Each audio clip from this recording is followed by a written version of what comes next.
rabbi up first, the sacrificial lamb.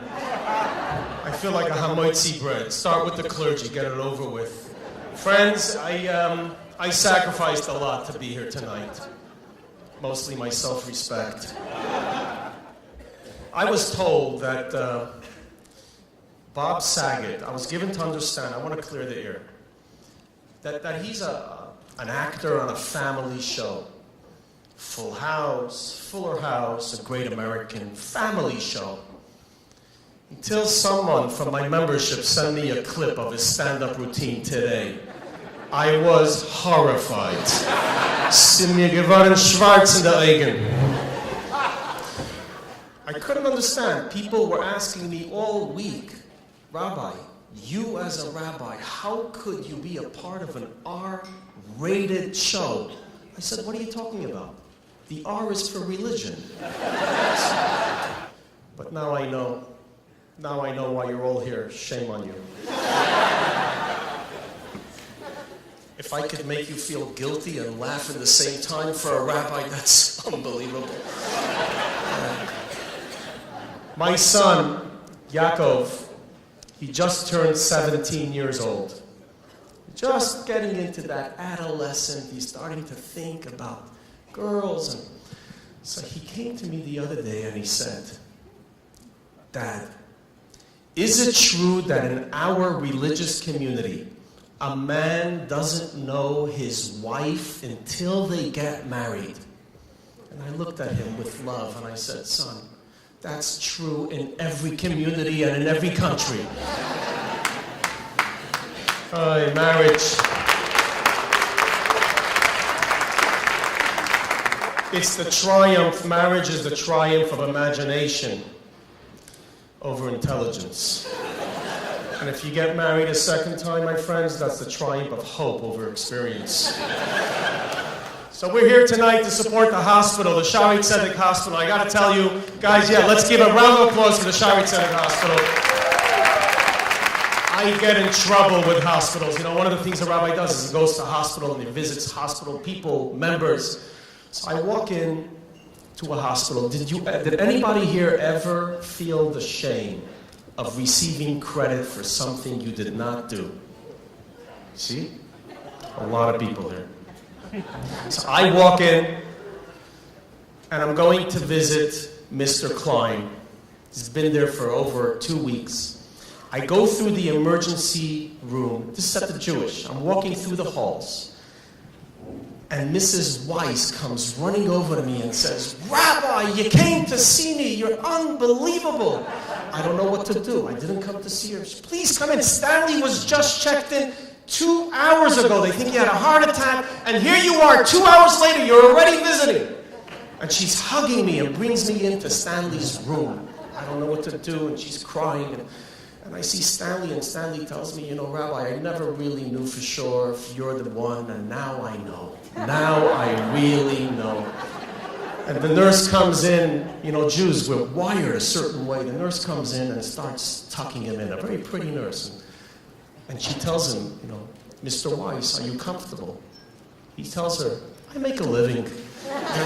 This is how we think. The person comes, and the next day, it doesn't stop. The next day, this family calls the synagogue and makes a $1,000 donation in my honor for visiting 2 hours after. It's not over. A few days later, the guilt-ridden son who lives in Vancouver calls the shul, sponsors the Shabbos Kiddush in my honor. They announce, Kiddush sponsor in honor of Rabbi Jacobson's swift compassion to my dear father in the hospital. The president gets up and starts saying to me, Rabbi, you know the raise we were talking about? It's time. After this, it's time. I'm shrieking. All this is happening. What do you do when that happens? So listen to this.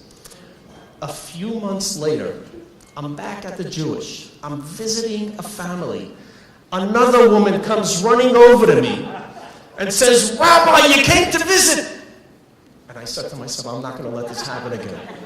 I'm going to be honest and firm. And I went straight and I told her, I said, man, I'm really sorry. I did not come to visit you today. She turned white. The next day, the family resigned from the synagogue. You can't win. You just can't win.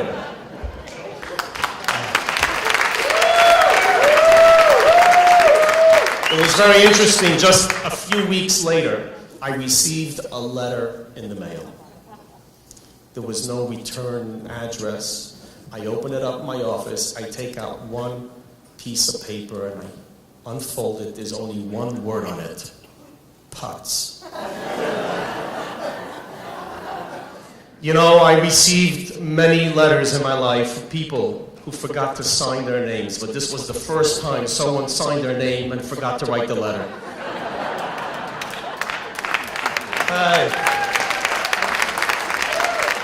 You know, to survive in the Jewish community as a rabbi, you have to really be non-judgmental. You can't judge people. And I am so grateful that I am not as judgmental as all those arrogant, self-righteous, censorious, haughty, hypocrite egotists that are always around me. I'm so thankful for that. What a great crowd. Thanks, Mir. I got 3 claps on that one. The speech that kept me up all night last night is putting you to sleep tonight. You know, in our synagogue, there's always just wonderful things going on. We just unveiled our new capital campaign fundraiser. The slogan is the following: I up my pledge, up yours. I'm looking at this thing and I'm saying, what's the matter with you people? You know, in the Jewish community, there's always signs all over the place. There's signs and messages. Wherever you turn, there's some kind of message, slogan, quote from the prophets. It's even hitting now the bathrooms. I walked into the bathroom the other day, on top of the urinal, a little message. The future of the Jewish people are in your hands. Sickening. Crazy. You know, sometimes, my friends, people ask me, what's a rabbi doing comedy? What do you think a rabbi's doing comedy? I said, you know, you guys, you give me so much material. It was on a Saturday morning. Mr. Cohen walked in. I never see Cohen ever coming into the synagogue. Never, ever. I fell to the floor. After the services, I went over to him and I said, Mr. Cohen, what are you doing here? It's so nice to see you. He says, Rabbi, I got to be honest. I didn't come for the service. I misplaced my hat. I love that hat. And I know Mr. Rosen has the same hat. And I know Rosen comes every Shabbos to shul and davening. He puts his hat in the back. So I came today to steal Mr. Rosen's hat. But then when I heard your sermon about the 10 Commandments, I decided I don't need to steal it. So I looked at him and I smiled and I said, so when you heard me say and talk about thou shalt not steal, you decided not to steal it. He said, no, Rabbi, not exactly. When you talked about thou shalt not commit adultery, I remembered where I left it.